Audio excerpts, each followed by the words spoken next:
क्या ऐसा नहीं दिखता कि आपको बाईपीसी का नुकसान हो रहा है, खासतौर स्टूडेंट्स का?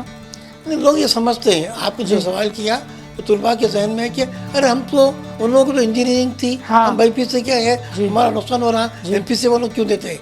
तो फार्मेसी में फिजिक्स और केमिस्ट्री है, खासतौर पर केमिस्ट्री।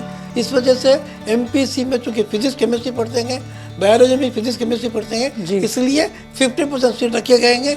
और बाईपीसी के तलबा समझते हैं कि हमारा नुकसान हो रहा है।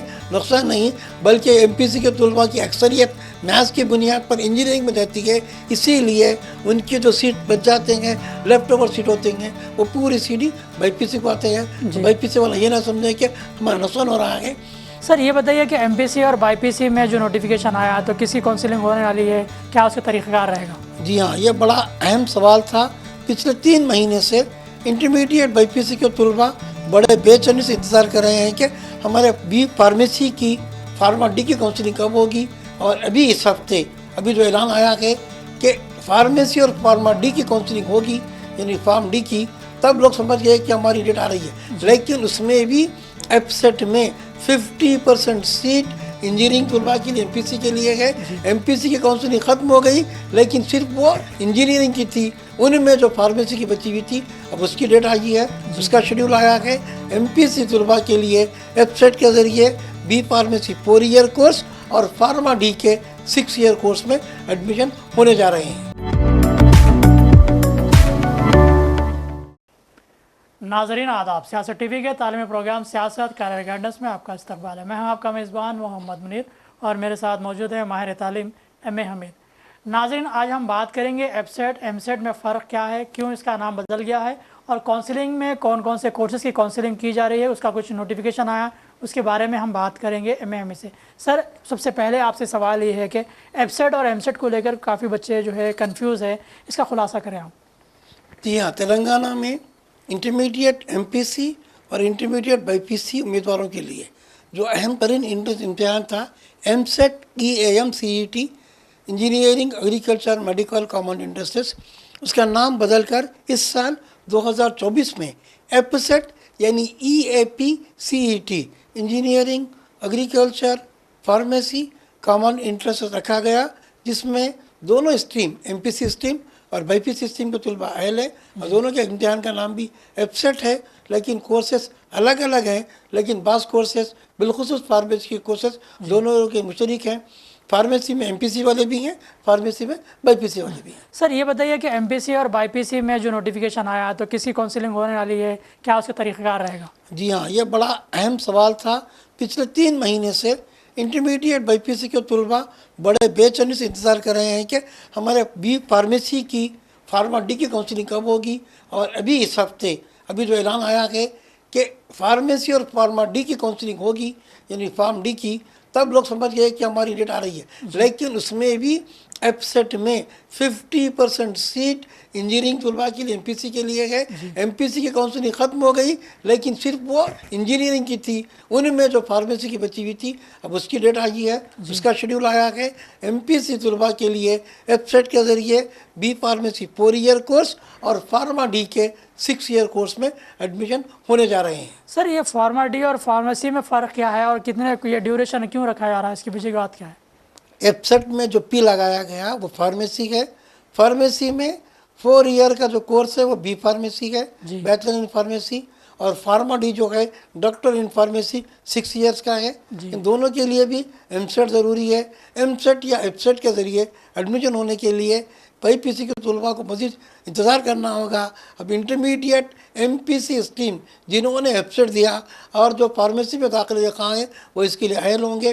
50% सीट उसके है, लेकिन अक्सर ये देखा जाता है कि एमपीसी के तलबा की अक्सरियत सिर्फ इंजीनियरिंग में एडमिशन लेती है। बहुत कम तलबा बाईपीसी में आते हैं, फार्मेसी में आते हैं, और वो जो सीट एमपीसी के रहते हैं बाद में वो बाईपीसी के तलबा के लिए कन्वर्ट कर दी जाती है। सर एक सवाल बनता है कि जैसे कि आपने बताया कि एमपीसी बाईपीसी का दोनों का क्लैश हो रहा है, कहीं सीट ना मिलने की वजह से किधर आते हैं, तो किस तरह मौके निकल आते हैं या दुश्वारियाँ पैदा होती हैं? हाँ, देखिए, बाईपीसी के तलबा पूरा इन्हिसार फार्मेसी पर करते हैं, उनके लिए मौके रहते हैं, जबकि एमपीसी के तलबा के लिए खुला मौका है। क्योंकि यहाँ 50% सीट है और एमपीसी के तुलबा एमसेट में 80,000 रैंक लाने पर भी उनको एडमिशन मिल जाता है, 1 लाख रैंक पर भी मिलता है, जबकि बाईपीसी में 40,000 रैंक 35,000 रैंक पर भी दाखिला नहीं मिलता।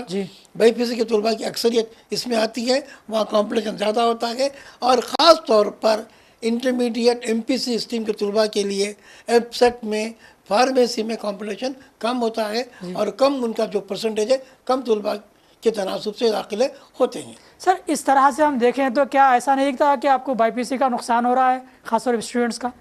नहीं, लोग ये समझते हैं, आपने जो सवाल किया वो तुलबा के जहन में है कि अरे हम तो, उन लोगों को तो इंजीनियरिंग थी, हम बाईपीसी क्या है, हमारा नुकसान हो रहा, एमपीसी वालों क्यों देते हैं? तो फार्मेसी में फिजिक्स और केमिस्ट्री है, ख़ासतौर पर केमिस्ट्री, इस वजह से एमपीसी में चूँकि फिजिक्स केमिस्ट्री पढ़ते हैं, बायोलॉजी में फिजिक्स केमिस्ट्री पढ़ते हैं, इसलिए 50% सीट रखे गए हैं। और बाईपीसी के तुलबा समझते हैं कि हमारा नुकसान हो रहा है, नुकसान नहीं, बल्कि एमपीसी के तुलबा की अक्सरियत मैथ्स की बुनियाद पर इंजीनियरिंग में रहती है, इसीलिए उनकी जो सीट बच जाते हैं, लेफ्ट ओवर सीट होते हैं, वो पूरी सीट ही बाईपीसी को आते हैं। तो बाईपीसी वाला ये ना समझे कि हमारा नुकसान हो रहा है, 50% सीट जो उनको दी गई है उसकी सीटें आपको बाद में कन्वर्ट करके मिल जाती है। यकीनन सूरत हाल बिल्कुल अजीब है, लेकिन आपका मुस्तकबिल, आपकी जो है बुनियाद, अगर आप बाईपीसी से आप कुछ करना चाहते हैं तो वो रैंक की बुनियाद पे, रैंक आपका अच्छा है तो फिर आपको सीट कंफर्म होगी। तो सर इसमें बहुत बड़ी अहमियत का हामिल तो रैंक ही है ना? बिल्कुल, देखिए रैंक में भी अगर आप देखेंगे, इंटरमीडिएट बाईपीसी के तुलबा एमसेट में 30 से 35,000 रुपये के अंदर बी फार्मेसी का एडमिशन खत्म होता, जबकि एमपीसी में 1,80,000 या 80,000 1 लाख भी रैंक लाते हैं, तब भी उनको एडमिशन मिल जाता है। वहाँ तुलबा की तादाद ज़्यादा है, इंजीनियरिंग में अक्सर जाती है। यहाँ पर तुलबा ख़ासतौर पर अगर मैं बात माइनॉरिटी कॉलेज की भी करूँगा तो आपको हम देख रहे हैं कि 12-14 हज़ार में फार्मा-डी खत्म हो जा रहा है बाईपीसी में, जबकि 20,000 के बावजूद भी एमपीसी वालों को मिल जाता है।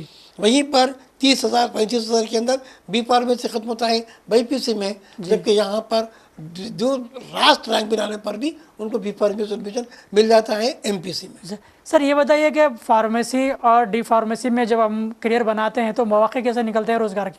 हाँ, फार्मेसी एक प्रोफेशनल कोर्स है, एक तरफ आप मेडिकल शॉप डालते हैं, दूसरी तरफ फार्मास्यूटिकल कंपनीज, इसके अलावा जितने आपको मेडिकल की कंपनीज हैं वो पूरों में आपको मौके हैं रोज़गार के। साथ ही फार्म डी जो आया है, डॉक्टर इन फार्मेसी, आप नाम के साथ डॉक्टर लगाते हैं, आपको प्रिस्क्रिप्शन करना, ख़ास तौर पर यूरोप में वगैरह में आपको वहाँ पर डॉक्टर मेडिकल नहीं लिखता, मेडिसिन जो लिखते हैं वो फार्मासिस्ट लिखते हैं, इसीलिए नाम के साथ डॉक्टर लगता है। तो बाद लोग फार्म डी को प्रेफरेंस देते हैं, फार्म डी में भी मैनेजमेंट कोटे में खजी रकम देकर दाखिला हासिल करते हैं। फ़र्क ये है कि बैचलर ऑफ फार्मेसी 4 ईयर का है, डॉक्टर इन फार्मेसी 6 ईयर का है। इन दोनों के लिए इंटरमीडिएट एमपीसी और इंटरमीडिएट बाईपीसी दोनों ग्रुप के उम्मीदवार आयल हैं। सर ये बताइए कि अगर हम एंट्रेंस एग्ज़ाम के तौर पर देते हैं तो ताख़िर होती है, तो क्या कोर्स कंप्लीट हो गया जो शेड्यूल के मुताबिक? अब देखिए इस बार सितंबर आ गया, जैसा कि हमने शुरू में कहा, ताख़ीर की वजह से लोगों में बेचैनी है। जी हाँ।